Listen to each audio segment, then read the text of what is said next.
In early 2024, there were two cases I was following, and I will continue to follow them until justice is served for both of them. A lot of people have likened this case here, Naziah Harris's story, to Ayanna Sawyer's story, which recently I did a comparison about the two gross, fake ass uncles that were sexually ogling over these teenage girls, and that they would both impregnate them and later cause harm to them too. And we can all see the comparisons in that. Naziah, I feel, is also compared to another young girl. So just bear with me. I will get into this story and you'll understand why I think this young girl has a story very similar to Naziah's. So I will call Naziah by her nickname in this video, Tuda, is what the family had called her. I feel like her life again, in some sense, depicts Madeline, Maddie, Soto's life too, and I'll be calling her Maddie in this video as well. So those of you who don't know Maddie's story, it's still headlining. I have been working on these stories for the past year. I have a Justice for Maddie on my playlist, as well as a Justice for Naziah on my playlist. So let's get into it. So both girls are extremely cute, as you can see. Both girls are 13 years old. Both girls found to have disappeared after not returning back from school. Both girls were more than likely violated and preyed on by a male that was a close person to a family member of theirs.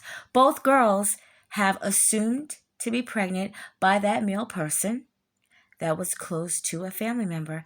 Now, Tuda, she went missing January 9th, 2024, and to this date, she has not been found. And now we are looking for a body that has still not been found.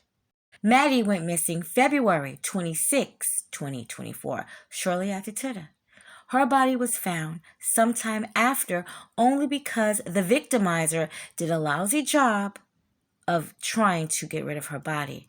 Now, both girls were not allowed to have company over or go to friends' houses to spend nights.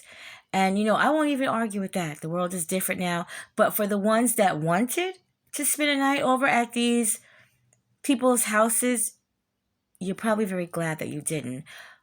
While both of these girls were victimized, a lot of times there are people around that knew exactly what was going on, that knew exactly what was happening, turned the other cheek, turned a blind eye, pretended that they didn't know. We all know that Tuda was sent to the mechanic shop, and we all know that she had been brainwashed and groomed from a very young age. So, she just thought this is where she was supposed to be. Some of that abuse, it took part right there in the house, in the basement, where a lot of these TikToks were created, where someone of an adult figure had to be in the house at the time, but they were never caught, to our knowledge. They were never caught, right? But it was happening. The abuse was happening. Aunt Shannon seen text messages on more than one occasion to know that there was some type of appropriate dealings going on with her children's father and her young niece, and she did nothing. Maddie's mother, her name is Jen Soto.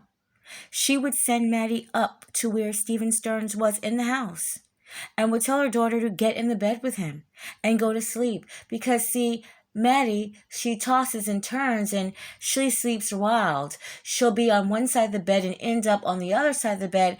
And sometimes Jen needs to get good sleep. Jen doesn't work, by the way, but she has to be well rested for whatever. Ooh, I start to say something. She has to be well rested for whatever she does the next day. Sometimes Jen Soto said that all three of them would be in the bed, just for cuddling purposes. That's how she said it. Now, to my knowledge, I don't believe Jen Soto was involved in any type of, essaying on her own daughter.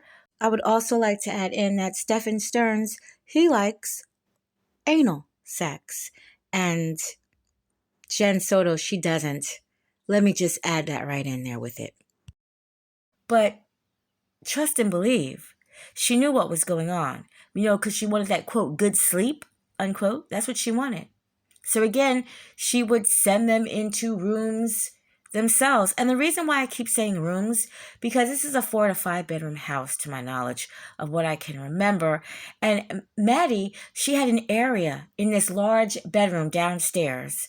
They described it as a cold living room with spiders that sometimes came out of nowhere. And Maddie had a little area behind a partition. To me, it looked like a setup, like a movie setup. I am so serious. And she was supposed to sleep there. But it hardly happened because Jen said she was always in the bed with her and her adult boyfriend. Stephen Stearns was about in his late 30s, just like JB. Sure was. Even when Jen and Stefan, when they ended their relationship, do you know he would still come back over to the house? They weren't even together anymore, but he would still come over to the house and get in bed with Maddie. And Jen still approved this, calling him a father figure, a stepfather. And they were never even married. By the way, Maddie had a father. She did. She had a father that she even went to visit that summer before she turned up missing and later found deceased. And Jen, text messages was leaked where Jen was telling her biological father, there better not be any funny stuff going on over there. She was telling this to Maddie's real father, who was remarried. There better not be any funny stuff going there. But meanwhile, you are making sure this funny stuff happens, right? In the home that you are in with other people because they were renting out rooms. That's right. That is so right. Jen was renting out rooms. Stefan's girlfriend had even called the relationship quits because Stefan had a new girlfriend, and she called the relationship off because Stefan told her Maddie needed him. So every night he couldn't even stay in the house with his new girlfriend. He had to go and cuddle with Maddie. He had to sleep with Maddie. Now, she would tell the police that, but of course it was after the fact, You know how I love saying things are always after the fact. Unfortunately, it is, right? Now, the other woman that I talked about earlier, yes, they lived in the house too. They had rooms that was rented out. Jen's father is what I remember. He owned this entire townhouse. So Jen claims that she has to pay rent too. Now, if you ask me, it was a money grab because Maddie didn't have her own room. She was a preteen going into being a teenager. She should not be sleeping in the bed with her mother, let alone in the bed with her mother's boyfriend. No. But, she was collecting a few hundred on those rooms monthly. So I guess this is also how she subsidized her not having an income, Stefan, he was never employed like during this whole relationship. But for some reason, especially towards the end of Maddie's life, he always had a lot of money. He even started to rent his own room out in the home. And yes, Maddie would go upstairs and sleep with him in that room too.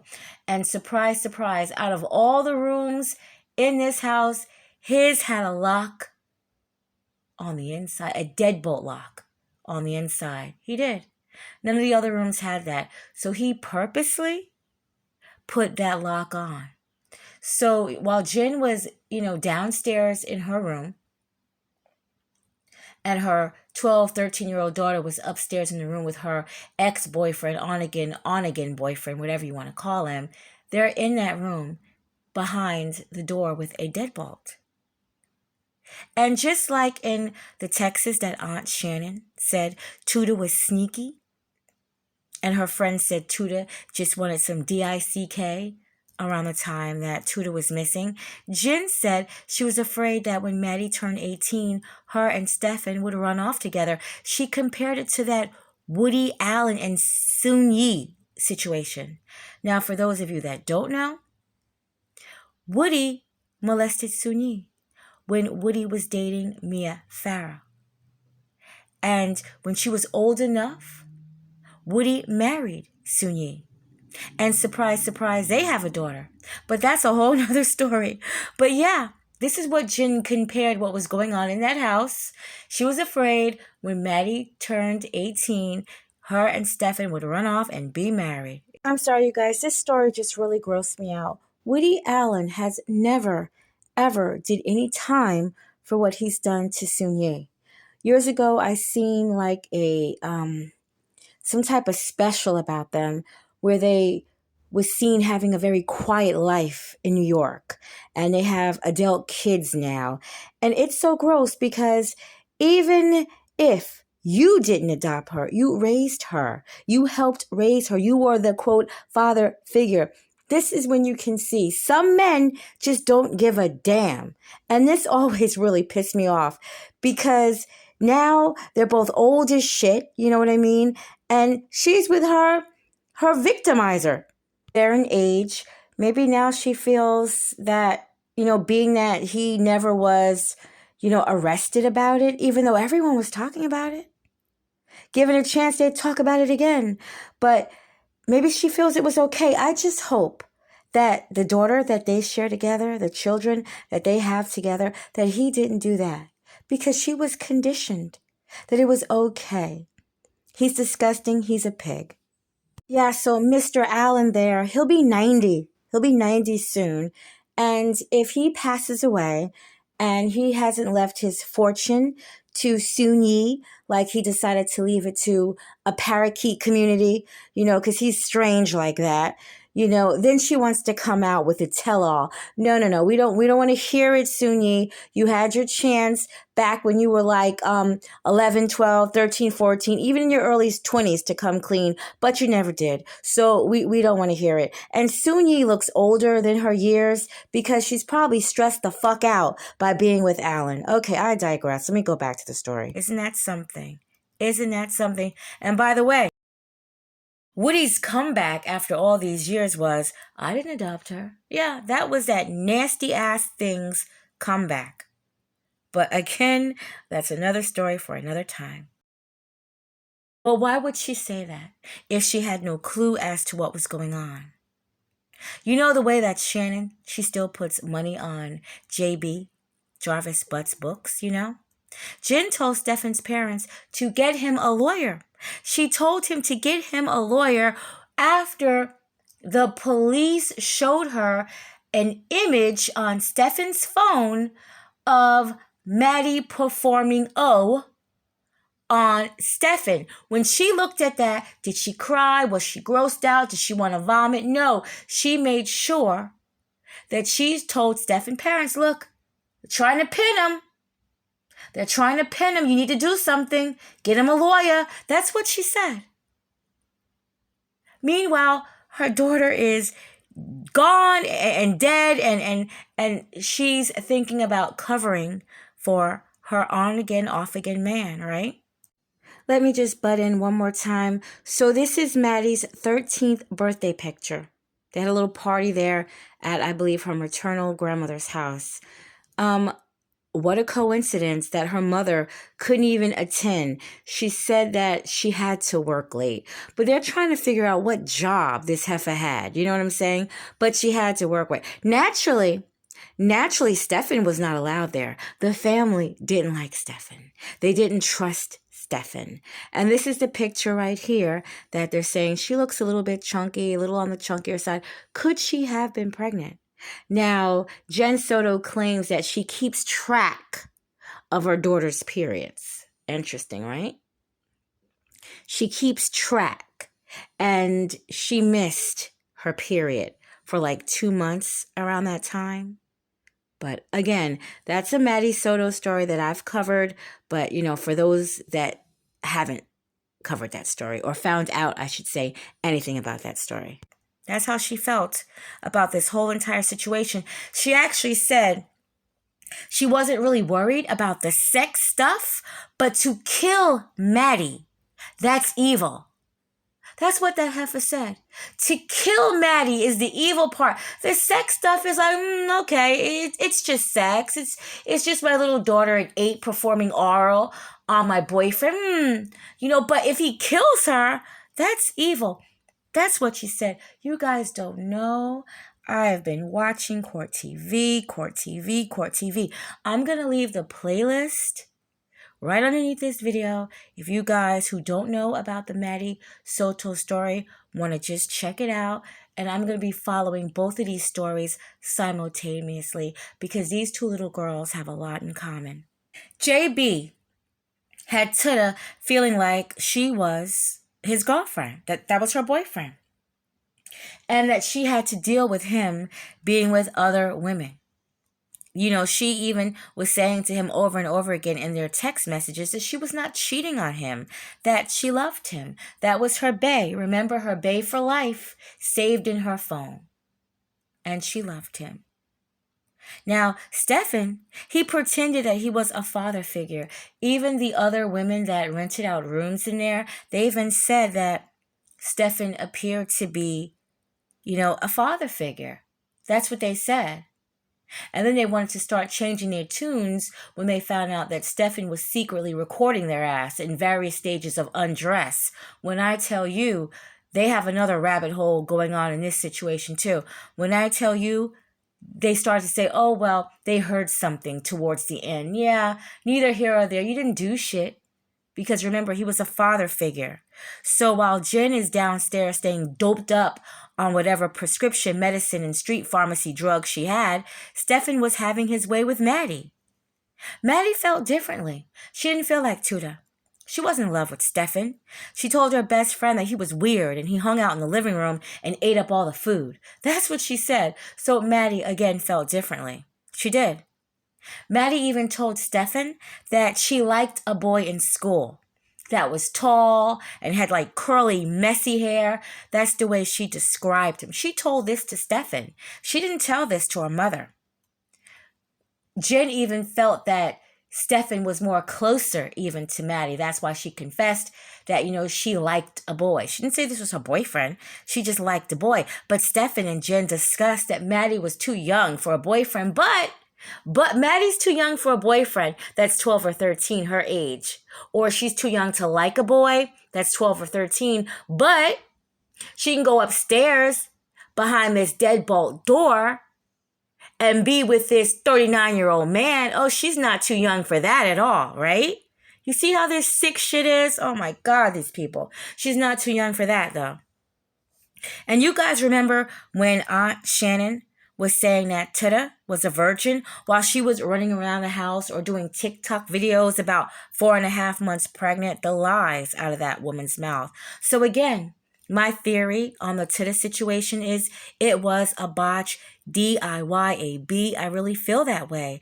And I feel that he had killed Tuda by accident. Why kill her when you're having your way with her and every other child that you want that comes in contact with you? What was the reason to kill Tuda? That's why everyone is saying they believe that Shannon had intentionally killed her when she found out that this baby that she was carrying was JB's. I mean, that is also a good theory too. It is. But I just don't believe, whatever the fact is, I don't believe that JB did this intentionally. I don't. Now, Stefan, he was not only having his way with Maddie, but he was recording her. You see? He was recording her and selling these images on the dark web. He was even on something called Telegram. I think I'm saying it right. Telegram, really either hours before she was dead or while she was dead, he was on there. And he was, sharing and selling images, which is alleged right now. And they say in these images that Maddie appears to be asleep. Now, we also know that when these young people, because it's not just young girls, but when these young children are being victimized, they will pretend to be asleep. It's like a coping mechanism. They're pretending that they're not there. Or maybe this creep will hurry up and leave if I'm pretending I'm asleep. But oh no, that creep knows that this child isn't asleep. It's probably another way that they're getting off. You know what I mean? Seriously. So what was the reason for Stefan to kill Maddie? You know, she was due to start school that next day, but Stefan had killed her. He choked her. And the crazy part was Jen knew exactly. She said, oh, he probably choked her, you know, because I guess there wasn't blood. There was a gun too. There was a gun that Stefan had right there on the nightstand by the bed that Maddie slept with him in. Lord knows the type of mental stuff that he was telling this child. Lord only knows. I'm not going to get into that because you guys, I got into that on my last video. So please, if you're interested in the Maddie Soto story, you don't know about it or want to know a little bit more about it, check out the links right underneath this video. But really quick, I think Stefan was jealous. I do. I think when she was talking about this boy and everything, he probably was saying stuff like, you know, are you going to sex this boy? He probably was saying stuff like that. Because during his interrogation, they asked, was she, you know, sexually active? And he's like, no. Yeah, but you knew it. You knew everything. I think he got a little jealous. And I think things got a little heated and maybe even a little loud. And I think he went ahead and choked her out, just like Jen Soto said. I do. I think he got jealous. It was no need to kill her. He was having her way with her for years. Dated as far back as when she was 8. They said maybe even younger, but the memory didn't go back that far.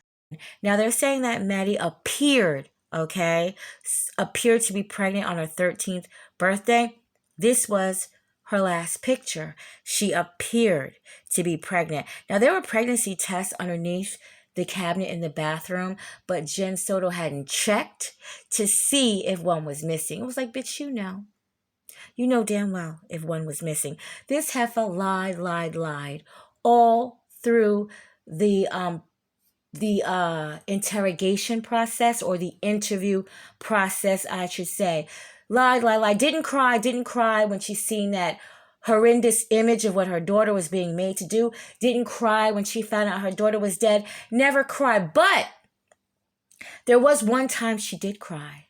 When the officer was asking her for the password of her phone, and she said the password, and the police officer said, oh, that's tomorrow.